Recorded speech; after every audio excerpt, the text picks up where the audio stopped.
Street Fighter Alpha 3 is probably one of the best fighting games ever made. It still is, honestly. It's just one of the best games, period. I still remember going to the store as a kid, renting it for like 2, 3 weekends in a row because I was just blown away by the graphics, the style, the colors, the art, and it inspired me to do art as well. But why are we talking about a fighting game? Because Storm Arena Storm Collectibles is making a line of Street Fighter Alpha 3 characters called Storm Arena. They're very affordable figures, and I think that even if you're not a fan of fighting games, you'll be even more attached to these characters that you collect as action figures if you play the games, if you learn about their lore, if you enjoy everything the franchise has to offer. So I'm going to go through the lore of the characters that are coming up by Somarina. So we have Charlie Nash, we have Chun-Li, we also have Sagat, who's apparently being shipped out if you pre-order on BBTS. And finally, there's Dan, also one of my favorite characters as a kid because he was the only Shoto character with a pink gi. So I'm going to go and play through the arcade mode and just go through the character's lore. So if you want to watch me get my ass completely handed to me by the AI in Street Fighter Alpha 3, then stick around. So Sagat was one of the best martial artists, in Muay Thai until this random hobo called Ryu came along. And he not only defeated him, he actually tapped into that evil Ryu persona to make that gnarly scar on his chest. Yeah, sure you can, bro. So, he's just, kind of a bitter guy, always like annoyed that Ryu beat him. Where is my Tatsu, bro? Oh, there we go.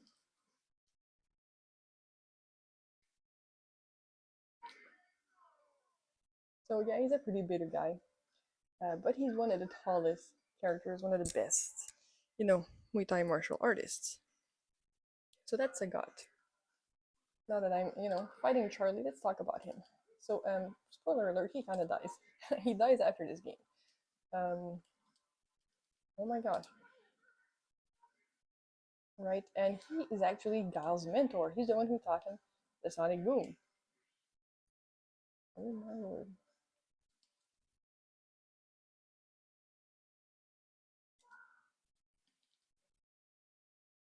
And he was one of my favorite characters as a kid, you know, because I'm an easy woman. I I see pretty character. I like I wanna throw to win. Well, there we go. So yeah, he basically, becomes this ghost in the series. And he never avenges or is able to bring Bison and Bison to justice. He's kind of a tragic hero that dies too early, which is kind of unfortunate, right? Next, we have Chun-Li.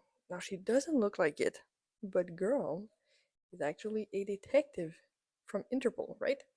And she wants to get revenge on M. Bison, of course, because he killed his father. It's always tragic with these people.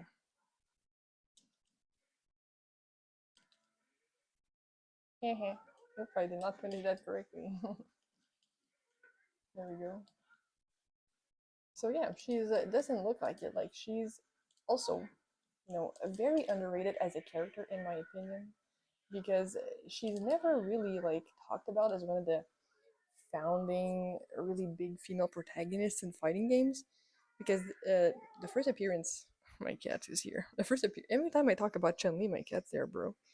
But the first appearance of Chun Li was in 1991, dude. Like, so yeah, strong female characters in fighting games was what the heck? It was not uncommon to say the least, but it wasn't common either, right? So yeah, I think she's forgotten a lot in that talk, and she's like such an iconic character, dude. It's so hard to play in the talk at the same time.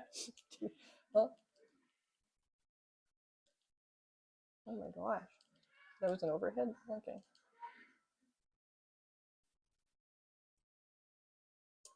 Yeah. So, Charlie, really excited for her. So is my cat. He's about to be going. No, kitty. No.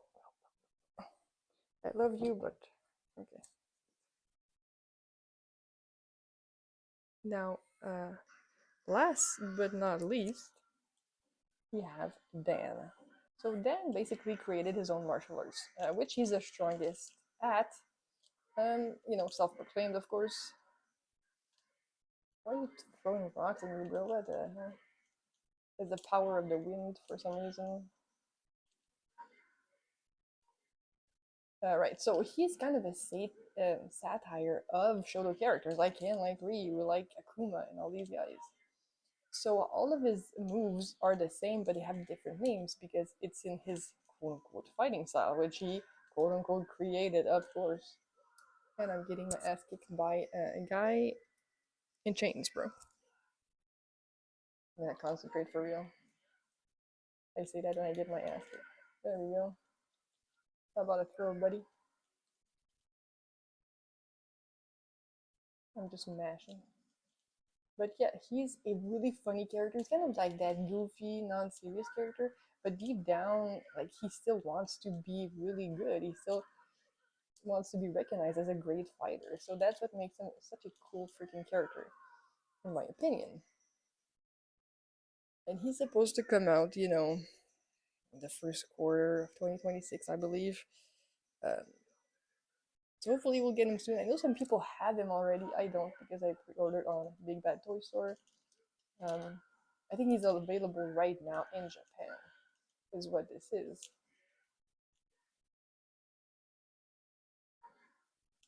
Who's gonna play lame? Oh my gosh, I had 12 years to punish that. Oh, I died.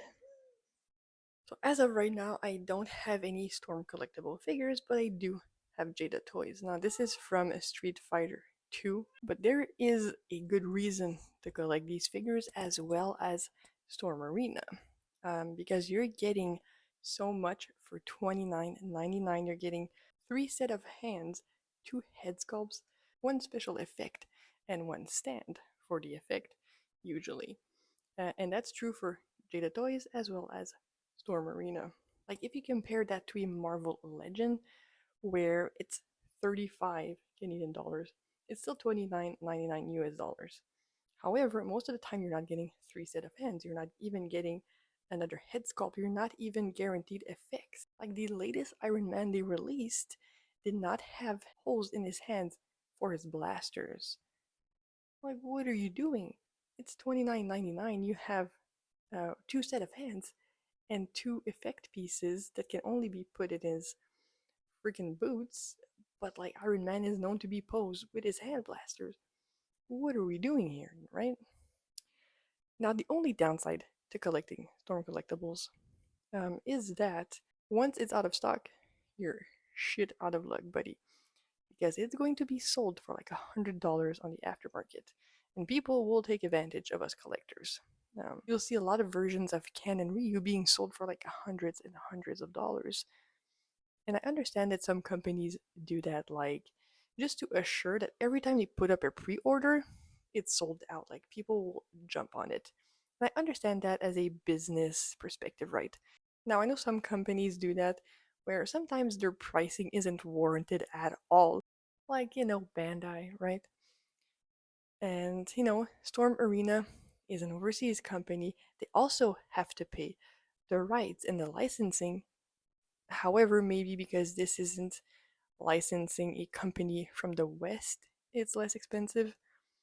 But either way, because your product is so freaking good, the articulation is insane. Even the Jada Toys ones, the articulation, the only thing they don't have versus Storm Arena is the toe joints, as well as there is more leg movement, right, on the Storm Arena. And obviously, the painting, the shading is better on Storm Arena, but both of them are the same price. I compare any of them to Marvel Legends, and they're not even in the same league. In my opinion, it's really worth it to collect Storm Arena. Not only for Street Fighter, but eventually they'll get other IPs, and they'll continue to get better and better. Now, you're gonna tell me, why should I, a collector of action figures, even care about freaking fighting games, right? Or retro games at all? Well, one, It's super nostalgic. If you're in my age group and you were born in the 90s, it's extremely nostalgic. It's extremely relaxing. Two, you're able to really relate to the figures way more if you play the games, if you love a character, if you main them. Like you'll have a deeper connection to that toy that you have, right? And you'll enjoy it way more. So, with that said, how do you play Alpha 3 right now if you don't want to get a retro console, if you don't want to get a CRT TV? Well, if you already have retro consoles, you can get this thing on PlayStation 1, right? That's the copy I got. It's on Dreamcast and Sega Saturn. However, these copies are way, way more expensive. For reference, I paid this 35 Canadian dollars. It is complete in box. And a Sega Saturn version is like 86 Canadian dollars. The cheapest version you can get is the PlayStation 2 Anniversary Collection, which has Alpha 3. There is no version on PlayStation 3, it's only digital. So if you have a PlayStation 3 and you want to hook it up to the internet, well, I don't know if the store is even available on there, but if it is, you can get it digitally.